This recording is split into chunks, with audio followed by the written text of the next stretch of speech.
उपस्थित हमारे श्रद्धेय माँ, सत्संग में उपस्थित हमारे श्रद्धेय वरिष्ठगण, कर्मीगण, ऋत्विगण, सभी को मेरा जय गुरु प्रणाम। आज मेरा सौभाग्य है कि उपयोजना केंद्र रीवा और हमारे सतना, कटनी, सब जो जितना डिस्ट्रिक्ट है मध्य प्रदेश का, उसमें सम्मिलित होकर ठाकुर जी का ये सत्संग सुनने का मौका मिला। आज ममता दत्ता माँ फोन की शाम को 5 बजे के आसपास कि याजन करने के लिए। तो एक अनुभूति है हम लोग के सारे मध्य प्रदेश के गुरु भाइयों में कि हम लोग कोई भजन कीर्तन और याजन के लिए हमेशा तत्पर रहते हैं, गुरु आदेश समझते हैं।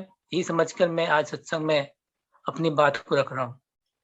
सदैव प्रभाकर दास से बात हो रहा था, मैं उनसे यही बोला कि जो आश्रम जाने गया था मैं उसी अनुभूति को यहाँ पर मैं प्रकट करूंगा। कुछ अनुभूति मेरा होगा, उसमें कुछ ऐसा बात होगा जिसको बताना शायद सही भी नहीं है, बट जो चीज मुझे जान पड़ रहा है उसको बताऊंगा। हम सभी जानते हैं कि परम पूज्य श्री दादा का आकस्मिक जाना एक सत्संग जगत के लिए एक बहुत बड़ा क्षति हुआ। उस क्षति को दूर करना बहुत कठिन है, लेकिन जिस समय खबर हुआ था पूरे मध्य प्रदेश, पूरा भारत, सब जगह एक विकट स्थिति आ गया था। सब लोग सोच रहे थे कि दादा नहीं है, और जब पूजनी बिंकी दा का जब खबर सुने, वो भी बोलते बोलते रो दिए हैं, और पूरा दिन वही चीज चल रहा था। जिस समय ये घटना हो रहा था उस समय मैं इंदौर में, मेरा एक इम्पोर्टेंट मीटिंग था, बहुत सारे लोग उसमें बाहर से जुड़ने वाले थे। जैसे भी वो मीटिंग को मैं कंप्लीट किया, और पूरे मीटिंग तक मैं कुछ भी ऐसा शो नहीं किया कि मुझे कोई प्रॉब्लम होगा। और फिर मीटिंग के बाद हमारे दादा सर सुरेश दादा से बात हुआ तो उसमें रोना आ गया, खूब रोना आ गया, और यही सोच रहा था कि क्या मैं करूं, कैसे जाऊं। फिर भी जैसा था। और एक सौभाग्य मेरा ये भी था कि नवंबर में ही मैं जब वहां से आया था, आश्रम से आया था, तो 15 दिन का मैंने वेकेशंस के लिए अप्लाई किया हुआ था, और वो वेकेशंस 18 तारीख से ही चालू था। तो वेकेशन मेरे पास में था, लेकिन मैं वेकेशंस को लेना नहीं चाह रहा था, बहुत सारे काम थे, कुछ महीने पहले गई था, तो मैंने कैंसिल कराने के लिए वेकेशंस को दे रखा था। जिस समय श्री दादा का खबर सुना उस समय वो कैंसिल कराने का एप्लीकेशन गया हुआ था, लेकिन मैं जैसे ही एप्लीकेशन गया मैंने उसको बोला कि उसको बोलो विड्रॉ कर रहे हैं, सर ने मना किया है। तो एक शायद एक दया उनका ही था कि कैसे करके एक लीव मेरे पास 15 दिन का था, और मैं उनके समस्त जो भी कार्य था जाने का मौका मिला। जो 3 दिन जब मैं देवघर नहीं पहुंचा, 17, 18, 19, 3 दिन मैंने हविष्यान करके जो भी ठाकुर जी का आइडियोलॉजी था, धारा था, वही सब देखता था, और खूब काम किया। रात को 2-2 बजे तक कोई कॉलेज का काम कर रहा है, उसी में बिजी रहता था। और जब भी मोबाइल देखता था तो आंख से आंसू आ जाते थे, क्योंकि श्री दादा के साथ जितना एक संबंध था, वो संबंध बोल पाना तो ठीक, मतलब वो ऐसे मतलब व्यक्तित्व थे ठाकुर जी का को देखा नहीं, श्री बोरदा को देखा नहीं, लेकिन श्री दादा को देखकर लगता था कि उस मन का सारा बात जानते थे, सब कुछ। मैं क्या कर रहा हूँ, मेरे घर में क्या चल रहा है, मैं अपनी वाइफ से कैसे बात कर रहा हूँ, क्या मेरा आंतरिक स्थिति है, क्या मानसिक स्थिति है, सब कुछ जानते थे। और वो पूरा एक घर के जो संबंध होता है वैसे ही वो करते थे। मैं जब मेरे कॉलेज में मेरे सर से बोला कि मुझे जाना है, मेरे ससुराल में ऐसा हुआ है और बहुत वरिष्ठ व्यक्ति हैं, आचार्य हैं, पर जाना बहुत जरूरी है, तो बोले बिल्कुल जाओ, कोई दिक्कत नहीं है। और वाकई जो ससुराल में एक प्रेम मिलता है, वो प्रेम जैसा मिलता है जैसे बड़े लोग का, वैसे ही प्रेम श्री दादा दिए हैं, इसको कभी मैं जिंदगी में भूल नहीं सकता। जब यहाँ से निकल रहा था तो मन में यही था कि आश्रम में तो बहुत सारा अब स्थिति ठीक नहीं है, कहाँ रहना पड़ेगा, कहाँ रुकूंगा, कुछ पता नहीं है। फिर भी इच्छा था वहां जाकर सम्मिलित होऊंगा, पहुंचने के पहले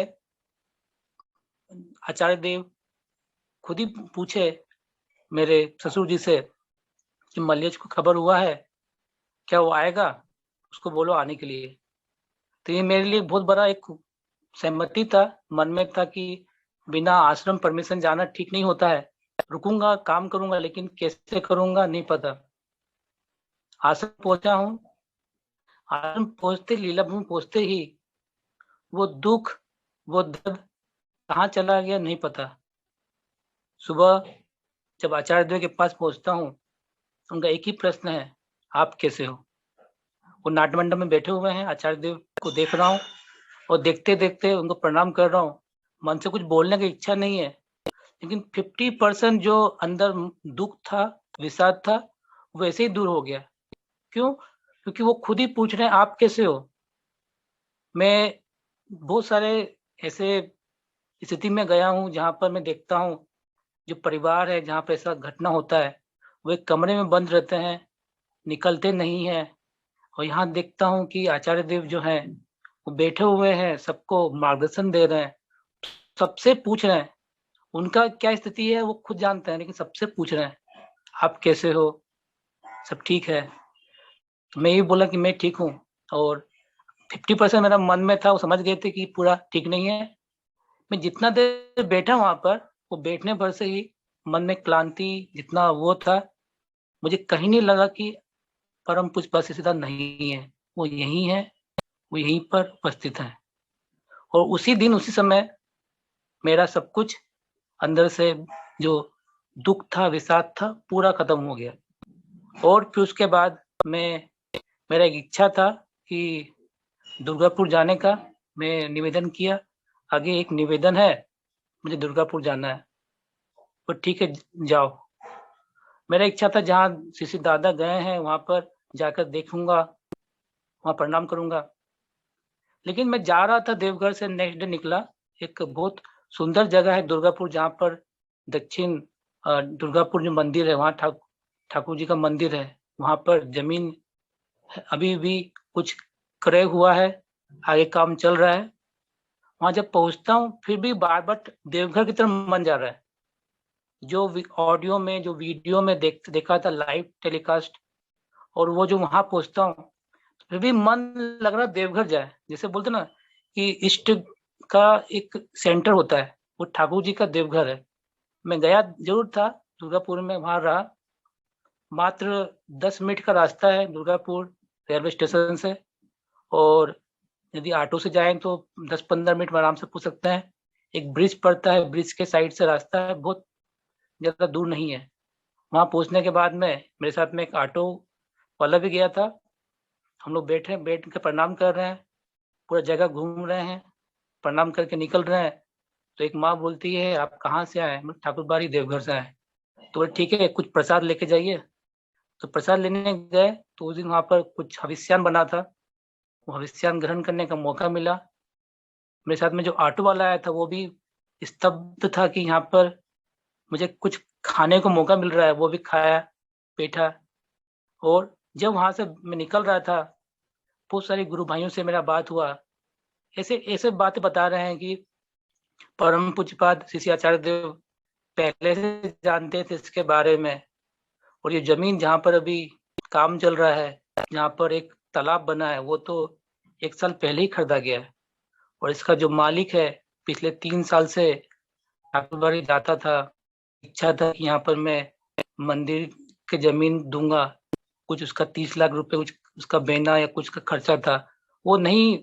श्री आचार्य देव बोल मना कर देते थे, नहीं नहीं चाहिए, मतलब भगा देना, नहीं नहीं चाहिए, नहीं चाहिए। और 2021 में जब उसका आना हुआ, तो मार्च में वो जमीन को लेने के लिए हम सहमति किए। और जब लेने का समय आया था, तो वो जो प्रॉपर्टी ब्रोकर के साथ गया था, जो जमीन बगल में ही है, उसके पिताजी जमीन दिए थे और कुछ जमीन बचा हुआ था। तो वो बोलते हैं कि जमीन का ऐसा सौदा करने जा रहे हैं। उसी दिन उसका कुछ लकवा या पैरालिसिस अटैक मारा गया, तो वो जा नहीं पाए। उसकी पत्नी बोलती है कि जमीन तुम दान कर दो, कुछ भी मत लो, तुम ठीक हो जाओगे। शायद उनका प्रार्थना स्वीकार हुआ। वो जमीन 1 रुपये भी नहीं लिया गया, कोई भी उसमें एक ऐसा नहीं लिया गया, वो जमीन लिया गया जहाँ पर ये जो तालाब है, सीसी दादा का जो पूरा जगह है, बहुत सुंदर जगह है। और सीसी आचार्य देव से जानते थे, कितने दिन से वो सब जानते थे, वो मना करते वो लास्ट में जमीन को लिया गया। वहां पहुंचने के बाद में अंदर से एक शांति मिला था। जो टीवी में देख रहे थे, लाइव रिकॉर्ड देख रहे थे, वहां देखकर अलग शांति मिला था। जब वहां से निकल के मैं आ रहा था, मन में यही था, नहीं, सीसी दादा हैं, वो कहीं नहीं गए, हमारे साथ में है, वो हमेशा रहेंगे। उनका जो इच्छा है, उनका जो आदेश है, उनका जो निर्देश है, वो पालन करने से सब कुछ पूरा होगा। सीसी आचार्य देव के पास जब भी बैठता था, देखता था वो क्या बोलते थे, सबको ये पूछते थे। और उनका एक मूल बात देखने को मिला, जो एक मैसूर से गुरु भाई आए, प्रणाम कर रहे हैं, उनसे पूछते हैं कि मैसूर में कितने गुरु भाई हैं। वो शायद नए पोस्टिंग करके गए थे, वो बोलते मैसूर में मुझे 2 गुरु भाई मिले हैं। वो ठीक है। तुरंत वो प्रताप दा चेन्नई में है, उनसे बोलते हैं, प्रताप दा जब आप चेन्नई गए थे आज से 20 साल पहले, जब गए थे आप, वहाँ कितने गुरु भाई थे? 2। तो आचार्य देव बोलते हैं, सुनो, 2 गुरु भाई आपके शहर में है ही, और 2 से ज्यादा आपके घर में लोग, आप और आपके वाइफ, माँ, तो 4 लोग हो गए। प्रताप दा उस समय 2 गुरु भाई चेन्नई में मंदिर बना दिए। उसमें कहने का तात्पर्य यही था, जो शायद हम लोग उससे काफी दूर जा रहे हैं। हम एक गुरु भाई से एक गुरु भाई, एक कंप्लीट, जो हमारे अशोक कुमार सिंह दा ये आलोचना में सुबह बोल रहे थे श्रद्धेय दादा के बारे में, कि जब तक वो ऋतिक नहीं बने थे, शायद वो हमेशा सैटरडे जाते थे, संडे सुबह आते थे, दीक्षा हो न हो, ठाकुर कम करने आते थे। तो ये जो नित्य प्रयोजित गुरु भाई को बनाने का जो कार्य है, वो सीसी आचार्य बोल रहे हैं कि हम लोगों को काम ऐसे ही करना पड़ेगा, एक गुरु भाई से दूसरा गुरु भाई बने। और वो ऐसा एक लाइट, ऐसा एक बात बोल दिए कि हम लोग यदि ऐसा चेष्टा करें, प्रत्येक गुरु भाई दूसरे गुरु भाई को बनाए। हम सोचते हैं कि मेरे पास तो 2 ही गुरु भाई हैं, मेरे मध्य प्रदेश में तो हम 100 गुरु भाई हैं, हमारे मध्य प्रदेश में इतने ही कर्मी हैं। नहीं, हम लोग तो बहुत हैं, असंख्य हैं, क्योंकि हम लोग के पास इतनी शक्ति है, हम लोग को इतना एक पावर दिए हैं ठाकुर जी, कि बहुत काम कर सकते हैं। और वो एक प्रेरणा था कि चाहे 2 हो चाहे 1 हो, वो हमेशा हम लोगों के लिए एक शक्ति करते हैं, एक हमको आगे से प्रेशराइज करते हैं, आगे चलने का प्रेरणा देते हैं। जितने दिन मैं रहा वहां पर, मैं 2 मेरे ऐसे रिचुअल्स थे। एक परम पूज्य दादा के काम में मैं गया था, उस समय मेरे सारू जी हैं, उनकी मदर एक्सपायर कर गई थी। मैंने दोनों रिचुअल्स देखे। मैं देखा कैसे आश्रम की विधि से ये पूरा पूजा पाठ नीति नियम हुआ, लेकिन कहीं मलिनता नहीं है, कहीं पर दुख नहीं है, कहीं पर असोच का भाव नहीं है। इतना सुंदर तरीके से सब कुछ संपन्न होता है। जैसे मैं छोटा सा एग्जांपल यहाँ पे मैंने जो देखा, उस आश्रम में जहाँ यज्ञ वेदी बना हुआ था, हमारे श्रद्धेय प्रभाकर दा तो पूरा वही आश्रम में यज्ञ वेदी के पास ही बैठे हुए थे, सब कुछ संचालित देख रहे थे। मैं ये चीज देखा, हम लोग पूजा पाठ जब करते हैं, ऐसा कोई समय होता है, तो उस समय हम लोग क्या करते हैं, उतना ज्यादा रोना धोना, उतना ज्यादा हम लोग एक क्रिएट करते हैं इन्वायरमेंट। वहां इतना सौम्य भाव था, सफेद फूल से सजा हुआ सुंदर पुष्पमाला लगी हुई यज्ञ वेदी था। उसको देखते ही लगता था कि एक अंदर से एक भाव जग रहा है। और जहां पर सीसी दादा का जहाँ नाट मंडप बैठते थे, वहां पर जो पूजा का विधि से जो पूजा कर रहे थे, और तीनों मतलब फोटो एक साथ चल रहा था, किसी ने गौर किया होगा, एक एक चीज मतलब वहां पर रखा हुआ एक एक चीज well discipline, well complete manner में था। वो दिखाता है पूजा कैसे होना चाहिए। हम स्केटेड वे में करते हैं, जैसे हमारे, मैं निंदा नहीं कर रहा हूँ, बट होता है पूजन होना कैसे चाहिए। एक एक चीज व्यवस्थित डिसिप्लिन वे में रखा हुआ था। तरीके से रखा हुआ था, एक चीज जैसा होना चाहिए वैसा रखा हुआ था, एक भाव से रखा हुआ था, एक श्रृंखलित रखा हुआ था, वो देखने का मौका मिल रहा था। मैं जितने दिन भी रहा, जितने समय भी रहा, जितने दिन संग किया, मुझे प्रेरणा ही मिला। मुझे कभी भी ऐसा कोई चीज, ऐसा कोई घटना नहीं देखने को मिला जो किसी दादा की तरफ मोड़ने का, किसी दादा की तरफ सोचने का, या किसी दादा चले गए अब क्या होगा वैसा मौका मिले। हमेशा आचार्य देव ही बोलते थे, सब लोगों को ये बोलते थे। जैसे भोपाल के कल मैंने बताया था, वो खुद आग्रह किए, खुद बोलते हैं कितना दूर है भोपाल, कितना समय लगता है, मेरा आने का बहुत इच्छा है। सोचिए, हम लोग ऐसे समय में जब जाते हैं किसी के यहाँ, वो तो मिलता नहीं है, वो आचार्य देव तो खुलकर बात कर रहे हैं और बोल रहे हैं मेरा आने का इच्छा है भोपाल, मैं भोपाल आऊंगा, मैं इंदौर आऊंगा। पिछली बार आया था, बहुत कम समय रुका था, फिर चला गया था। ये क्या है? ये प्रेरणा। और बोलते हैं कि जो हमारे अनुपम दा के बारे में बता रहे थे, कल ही मैं चर्चा कर रहा था, अनुपम दा से बात करने के लिए, के लिए, ये है प्रेरणा। और ये मैं एक व्यक्ति हूँ जिसको प्रेरणा दी, ऐसा नहीं है। यहाँ जितने गुरु भाई, माँ, दादा आए, सबको प्रेरणा दिए, सबको आंदोलित किए। आते समय पूजनीय बिंकी दास से पढ़ना हुआ, बातचीत हुआ, बहुत कुछ बोले, बहुत कुछ जानकारी दिए। वही बोल रहे थे कि हम लोग ठाकुर के भाव से भावित नहीं हुए, अभी हमारे अंदर परिवर्तन नहीं हुआ, हम लोग वैसा बने नहीं जैसा वो बनाना चाहते थे। शायद समय लगेगा, या शायद होता है ये जन्म भी चला जाए। बहुत बड़ा बात बोले, जैसे हमारे प्रभाकर दा बोले ना कि कुछ देर पहले कि सत्संग वाणी का जो पाठ करते हैं, उस पाठ के अंदर भी सब कुछ छिपा हुआ है। तो हम लोग क्या कर रहे हैं? हम लोग केवल पाठ कर रहे हैं, पाठ ही कर रहे हैं, उसको चर्चा कर रहे हैं, हमारे अंदर कितना भावित हुआ है। कोई चीज बोले, किसी दादा जो आपको बोले हुए हैं, जो चीज आपको बताए हुए हैं, उसको छोड़ना नहीं है। उनका जो भी आदेश था, आर्टिकल लिखने का, कविता लिखने का, ठाकुर जी का काम करने का, बिल्कुल करते रहिए। ये बात सुनने के बाद में मुझे अलग ही फील हुआ। बैठा हुआ था और मैं शायद जाते समय थोड़ा सा वापस उसी अवस्था में था कि अब जा रहा हूँ, तो मुझे फिर से मन में वही लग रहा था, बिछड़ रहा हूँ। पहली बार ऐसा होगा कि दादा को मैं बिना देखे, बिना अनुमति लेकर जाऊंगा।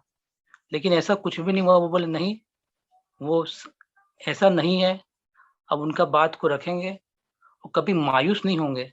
एक ऐसा चीज बोल दिए जिसमें सब कुछ छिपा हुआ था। वो किसी कभी मायूस नहीं होंगे और हमेशा खुश रहेंगे और दूसरों को खुश करने की चेष्टा करेंगे। सोचिए, ऐसा बात बोल दी जो मन में आपको दुखी नहीं होना है, ना दूसरे को खुश करना है। एक ऐसा उमंग, उत्साह हमको मिला, शायद वो हम लोग मैं कभी भूल सकता नहीं। क्योंकि मेरे जीवन में 11 साल पहले से जो किसी दादा को मैं देखा हूँ, जितना उनको मैं समझ पाया हूँ, मुझे बहुत, अभी भी मैं देखता हूँ, वीडियो देखता हूँ, तो मन में एक भाव हो जाता है, थोड़ा सा नम्य हो जाता हूँ। लेकिन वापस पे ध्यान आता है कि आचार्य देव है, पूजनीय बिंकिता है, जैसे दादा भी हैं, ठाकुर जी भी हैं। तो चिंता क्या है?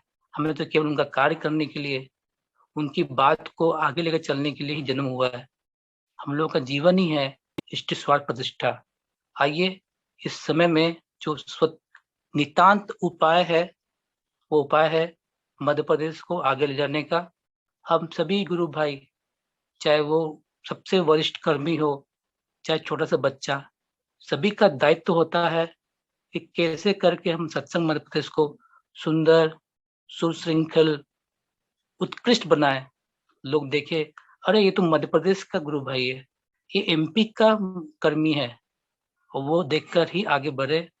बहुत समय हो चुका है, आगे अपना बात यहाँ रखकर सभी को जय गुरु करता हूँ और प्रार्थना करता हूँ सभी सुखी रहेंगे, संपन्न रहेंगे और ठाकुर जी का काम बढ़ चढ़कर करेंगे। वंदे पुरुषोत्तम, वंदे पुरुषोत्तम, वंदे पुरुषोत्तम।